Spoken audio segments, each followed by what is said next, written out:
For the 8th generation of consoles, it's been the waiting game for the last 4 years.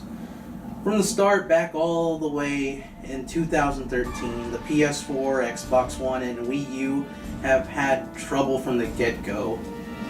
No worthy console sellers were released until the next year. Infamous Second Son in 2014 is where this problem begins. 4 months after the PS4 comes out, Infamous Second Son dropped. And while it got positive reviews, it was clear that it was rushed and pushed onto the store shelves.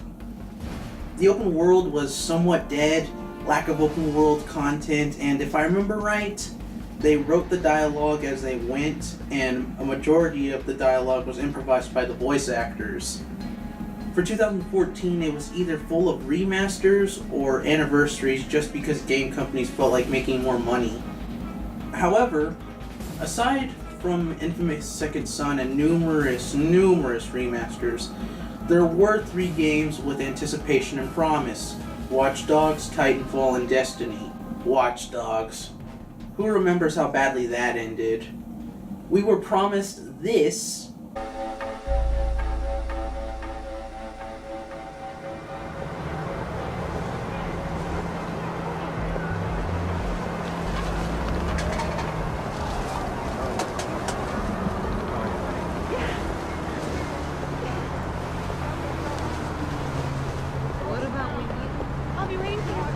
But what we got was this. What is he doing? You fucking idiot, you let me catch you.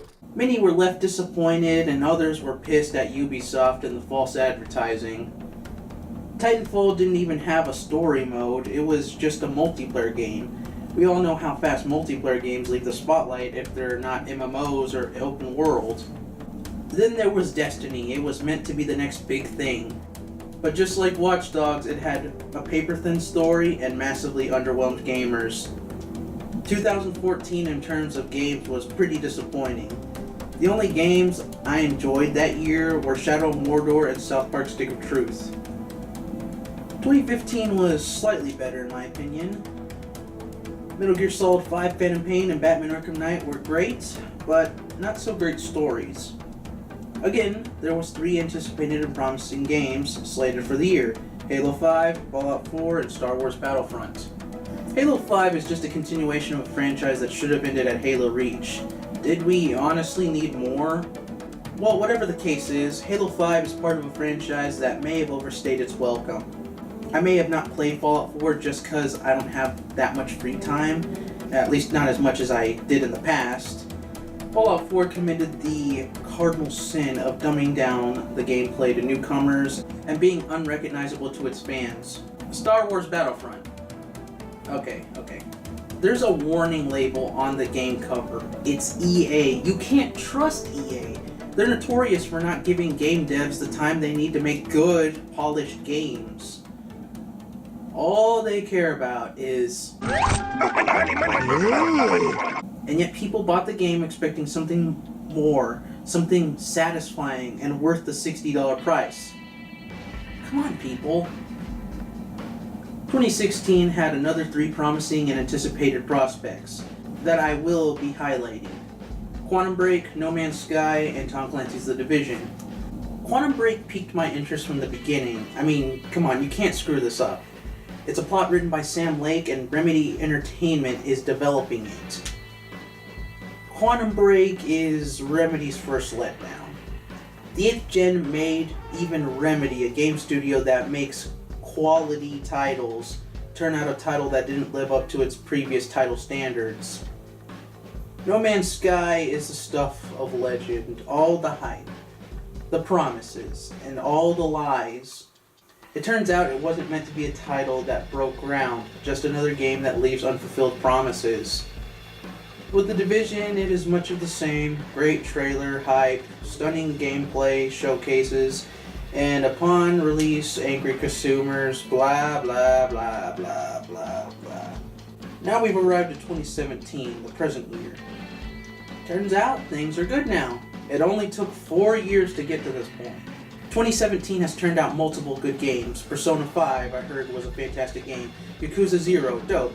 Injustice 2 got that cinematic quality and gameplay on par with the most recent Mortal Kombat, minus the fatalities.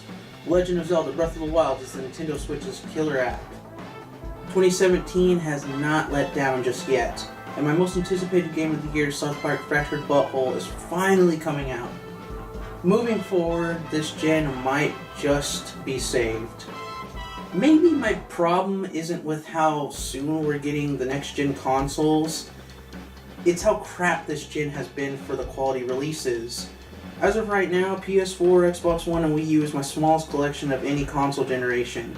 And it's not because there are still games coming out, it's because there has been so many letdowns.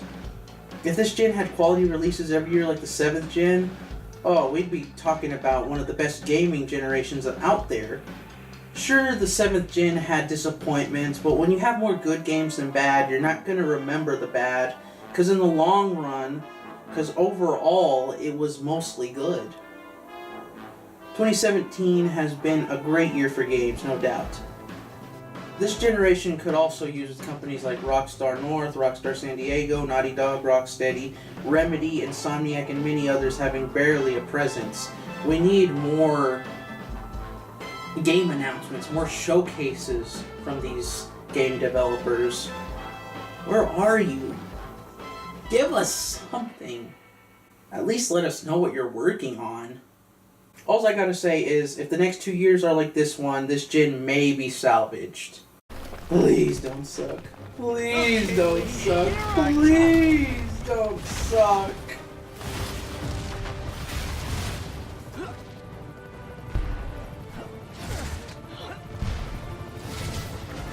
Hi, is this the flight to Newark? I'm the Master Quest, and thanks for watching.